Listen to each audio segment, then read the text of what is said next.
আসমান নামক এই উপন্যাসটি পড়ে আপনি হয়তো এক ধরনের গুজবাম্প পেতে পারেন, এক ধরনের ফিলিংস আপনার কাজ করতে বলেছে। তাদের কাছে বেশি ভালো লেগেছে যে কাহিনীর যে প্লট চেঞ্জ হওয়া, সরকার তাকে আর গ্রহণ করতে একজন হলো, অন্তত একজন হলো একজন মেন্টর বের করা উচিত। আসমান নামক এই উপন্যাসটি পড়ে আপনি হয়তো এক ধরনের গুজবাম্প পেতে পারেন, এক ধরনের ফিলিংস আপনার কাজ করবে, এক ধরনের ফিল হবে। বাট আমি পড়ার সময় বেশ কিছু জায়গায় একটু খতিয়ে পড়ার চেষ্টা করেছি যে আসলে এই গল্পের মোড় কোন দিকে যাচ্ছে, আমি যে ইমাজিনেশন করছি সেটার সাথে কোনো মিলছে কিনা, নেক্সট পেজে কি হবে সেটার সাথে আমার ইমাজিনেশনের সাথে কোনো সম্পর্ক আছে কিনা, এরকম বেশ মিল রেখে পড়ার চেষ্টা করেছি।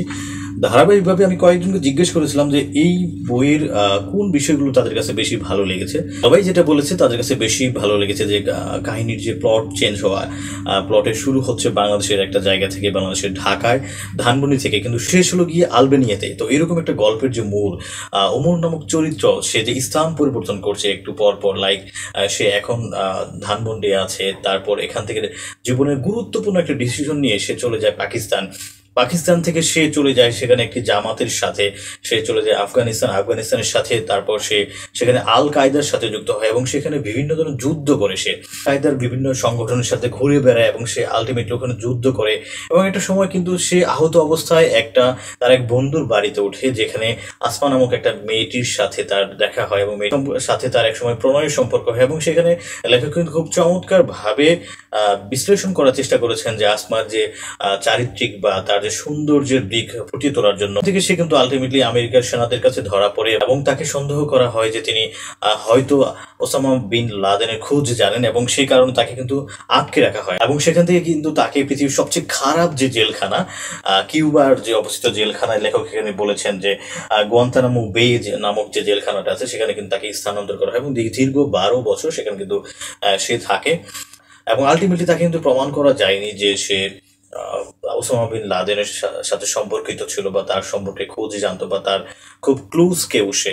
কিন্তু যদিও ঘটনার পরিপ্রেক্ষিতে তাকে আলটিমেটলি বের করে দেওয়া হয় সেই জেলখানা থেকে, এবং আলটিমেটলি তাকে বাংলাদেশের যে বাংলাদেশ সরকার তাকে আর গ্রহণ করতে চায় না, যেহেতু তার নামের পাশে অলরেডি আল কায়দা একটা ট্র্যাগ রয়ে গেছে।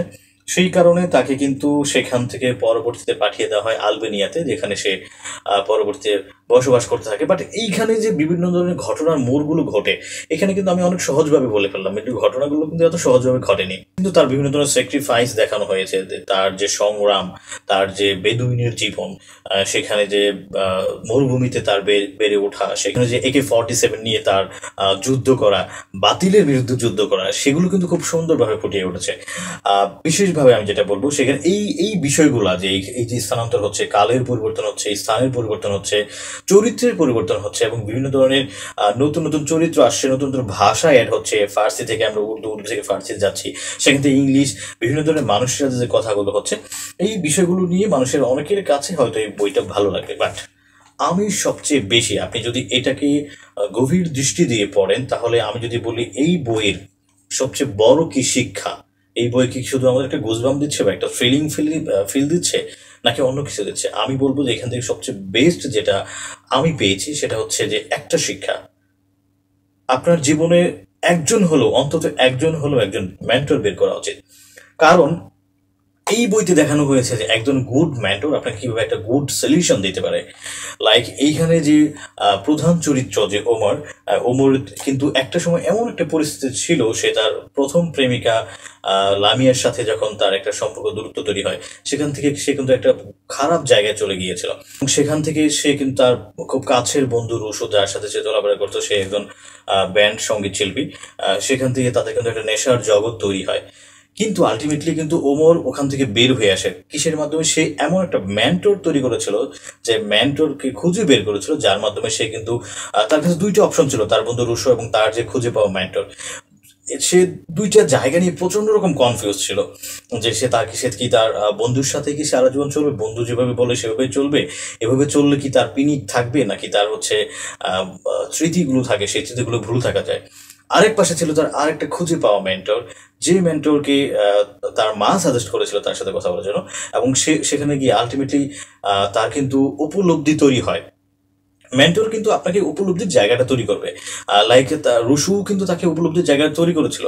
এখন বাকিটা কিন্তু আপনার বিবেক আপনার উপর কাজ করবে যে আমার আসলে কি এই পথে যাওয়া উচিত নাকি এই পথে যাওয়া উচিত। আলটিমেটলি কিন্তু উমর যে সিদ্ধান্তটা নিয়েছে সেটা কিন্তু চমৎকার সিদ্ধান্ত ছিল। এটাই তার জীবনের টার্নিং একটা পয়েন্ট ছিল, যেখান থেকে সে বের হয়ে এসেছে, এবং এই টার্নিং পয়েন্ট নেওয়ার জন্য কিন্তু তার ওই মেন্টরটা খুব ভালো হেল্প করেছে। তো আমার কাছে মনে হয় যে এই বইটার সবচেয়ে গুরুত্বপূর্ণ জায়গা হচ্ছে ওই জায়গাটা যেখানে সে মেন্টরকে খুঁজে পায় এবং ওই মেন্টরের কথা তার জীবনের রিয়েলাইজেশন অ্যাড করে এবং সেই রিয়েলাইজেশন থেকে তাকে অ্যাক্টিভিটিতে অ্যাড করে এবং সে একসময় অ্যাক্টিভিস্ট হয়ে যায়। লাইক সে তার জীবনের মূল্যবোধ ফিরে পায় এবং জীবনের একটা লক্ষ্য খুঁজে পায়, একটা গোল খুঁজে পায়, এবং সেখান থেকে কিন্তু সে আলটিমেটলি বিভিন্ন দেশ ঘুরে অবশেষে আলবেনিয়াতে পৌঁছায়।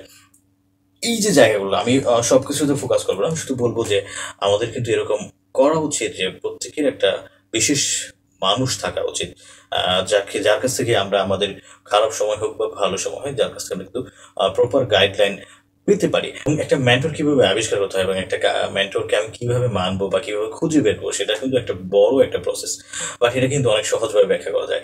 এটা নিয়ে আমরা আলাদা একটা ভিডিও বানাবো যে কিভাবে একটা আপনি আপনার জীবনের জন্য খুব চমৎকার একটা মানুষ বা চমৎকার একটা মেন্টর খুঁজে বের করতে পারেন, যার মাধ্যমে আপনার জীবনের অধিকাংশ সমস্যার কিন্তু সলিউশন হয়ে যেতে পারে।